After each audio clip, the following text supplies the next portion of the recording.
Hello' everyone, good morning. আপোনালোকৰ ভালনে? আশা কৰোঁ নিশ্চয় ভাল। আজি ৰাতিপুৱা সোনকালে উঠিলোঁ। উঠি গোটেইখিনি কাম বন কৰি আজৰি হৈ আমি আজি হনুমান মন্দিৰ আৰু শিৱ মন্দিৰ ভাগলৈ যাব লাগিব। বহুত দিনৰ পৰা যাম বুলি ভাবি আছিলোঁ, যাবই পৰা নাই, সুবিধা হোৱা নাছিল। সেইকাৰণে আজি সুবিধা হ'ল যেতিয়া খুব সোনকালে ৰেডি হৈছোঁ। কাৰণ ভাত খাই নাযাওঁ, আহিহে ভাত খামহি। সেইকাৰণে ৰুটি কেইটামান বনালোঁ। এতিয়াও খোৱা নাই বাৰু, কেইটামান বেলেগ কাম আছিল পাকঘৰত, সেইকেইটা কৰি ল'লোঁ। আজৰি হৈ সোনকালে যাব লাগিব।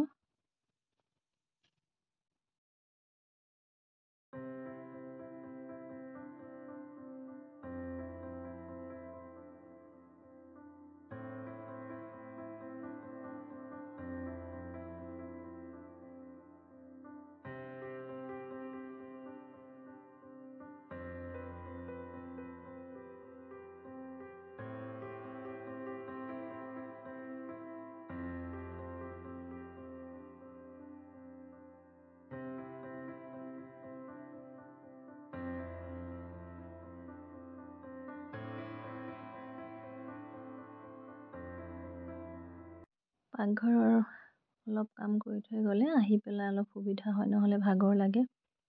আহি পেলাই আকৌ কাম কৰিবলৈ অসুবিধা হয়। সেইকাৰণে অকণমান পাকঘৰৰ কাম আজৰি কৰি থৈ গ'লে তেতিয়া সুবিধা হয় আৰু। সেইকাৰণে যিখিনি পাৰিছোঁ কৰি থৈ গৈছোঁ। আহি পাওঁতে অলপ সময় হ'ব পাৰে, আকৌ পোষ্ট অফিচত কাম এটাও আছে। সেইকাৰণে যিখিনি পাৰিলোঁ আৰু কৰি আছোঁ এতিয়া।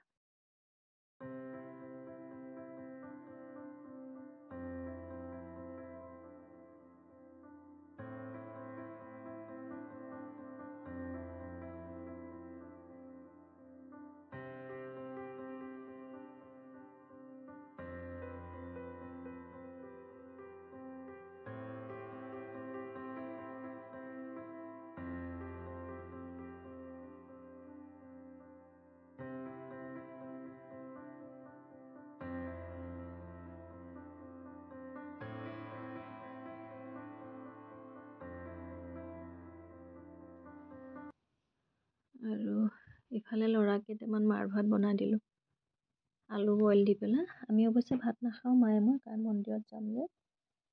কিন্তু ল'ৰাটো কেইটামান খুৱাব লাগিবই, মোৰ পোষ্ট অফিচৰ কাম এটাও আছে। শুকান ৰুটি খালোঁ লাল চাহেদি। আৰু সেইখিনি খাই পেলাই মোৰ চোৰ আচৰি কৰি আমি ৰেডি হ'লোঁ। ল'ৰাকো ৰেডি কৰিলোঁ।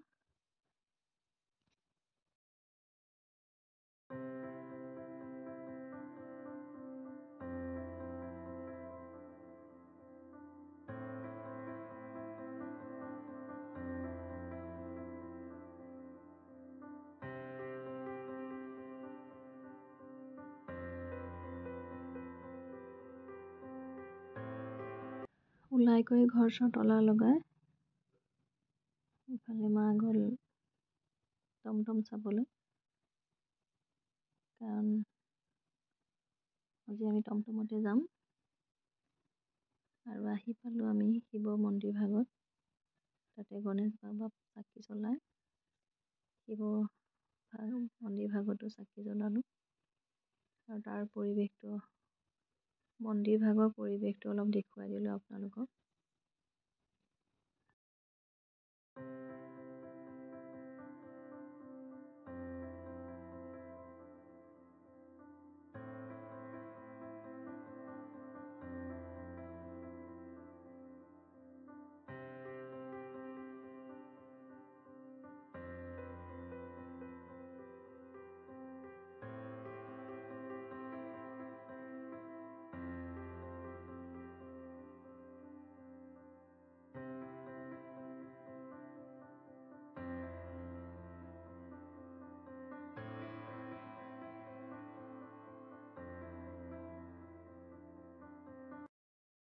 আকৌ শিৱ মন্দিৰ ভাগৰ পৰা আমি হনুমান মন্দিৰ পালোঁগৈ। তাৰ ওচৰতে হয়, অকণমান আগবাঢ়ি গ'লে পায়। আৰু তাতো আমি চাকি জ্বলালোঁ, ধূপ জ্বলালোঁ। আৰু তাৰ পৰিৱেশটো, হনুমান মন্দিৰৰ পৰিৱেশটো অকণমান দেখুৱাই দিলোঁ। ধুনীয়া মনোমোহা পৰিৱেশ। মন্দিৰৰ কামখিনি শেষ কৰি আমি পোষ্ট অফিচ গ'লোঁ। মোৰ কাম এটা আছিলে। মা আৰু ল'ৰা বহি আছে। মই কামটো কৰি ল'লোঁ আৰু কামটো হোৱাৰ পিছত আমি পুনৰ ঘৰলৈ উভতি আহিলোঁ। তেতিয়া চাগে 1টামান বাজিছে আৰু গোটেইখিনি কাম আজি হ'ল। মন্দিৰ ভাগৰ কামখিনিও হ'ল আৰু মোৰ পোষ্ট অফিচৰ কামখিনিও হ'ল। আৰু আজিলৈ আহিছোঁ, আকৌ আহিম এটা নতুন ভিডিঅ' লৈ আপোনালোকৰ মাজলৈ। আৰু মোৰ চেনেলটোৰ ভিডিঅ'বোৰ চাই যদি আপোনালোকে ভাল পায়, লাইক কৰিব, কমেণ্ট কৰিব আৰু ছাবস্ক্ৰাইব কৰিব চেনেলটো। লগতে যিসকলে মোৰ চেনেলটো ছাবস্ক্ৰাইব কৰিছে তেওঁলোকক মই অশেষ ধন্যবাদ।